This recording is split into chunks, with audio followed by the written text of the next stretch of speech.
पुणे जमीन व्यवहाराप्रकरणी चौकशी सुरू असल्याची माहिती अजित पवारांनी दिली आहे। चौकशी अंती सत्य समोर येईल असं देखील अजित पवार म्हणालेत। माझे नातेवाईक असले तरी अधिकाऱ्यांनी दबावात काम करू नये। 1 रुपयाचा व्यवहार न करता खरतर आकडे लिहून व्यवहार कसा होऊ शकतो, माझ्या हातून कधी चुकीची गोष्ट होऊ देत नाही असं देखील अजित पवार यांनी स्पष्ट केलेलं आहे। निवडणुका जवळ आल्या की आमच्यावर आरोप केले जातात, चुकीच्या आरोपांमुळे बदनामी होते।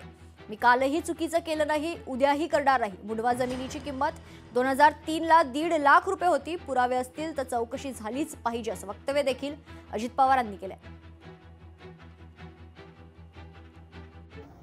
1 रुपयाचा व्यवहार न करता नुसते आकडे लिहून कसा कागद होऊ शकतो ते आजपर्यंत मला काही कळलेलं नाहीये।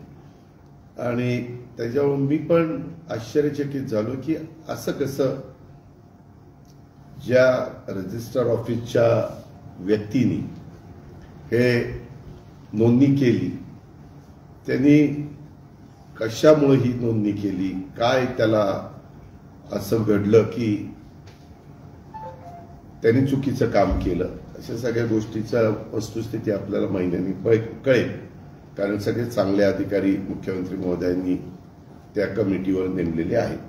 माझ्या नावाचा वापर करून माझ्या जवळचे नातेवाईक असतील, लांबचे नातेवाईक असतील, माझे जवळचे कार्यकर्ते असतील, माझ्या जवळचे सहकारी असतील, माझ्या जवळचे अधिकारी असतील, अजिबात कुठलाही दबावला ते बळी पडता कामा नये।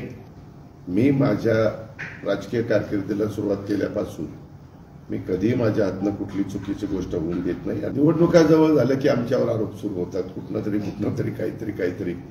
मागेही तुम्हाला आठवत असेल की असाच 2009 ला का 8 ला 70,000 कोटीचा आरोप झाला।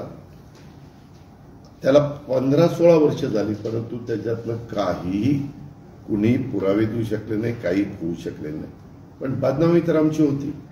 जर त्याच्यामध्ये पुरावे असतील, कागदपत्रांचे सगळे दाखले असतील, पण चुकीचं झालेलं असेल तर जरूर चौकशी झाली पाहिजे। कारण हे कायद्याने नियमाने चाललेलं सरकार आहे आणि यंत्रणेने तशाच पद्धतीचं काम केलं पाहिजे। पण आता बऱ्याच कुठल्या जमिनी काढतात आणि त्यांच्या नातेवाईकांनी असं केलं, यांच्या स्वतः अजित पवारांनी असं केलं। मी कालही चुकीचं कुठलं केलं नाही, आजही केलेलं नाही, उद्याही करणार नाही, एवढंच मला सांगायचं। लोकशाही मराठी ऐका, पहा, जागरूक रहा।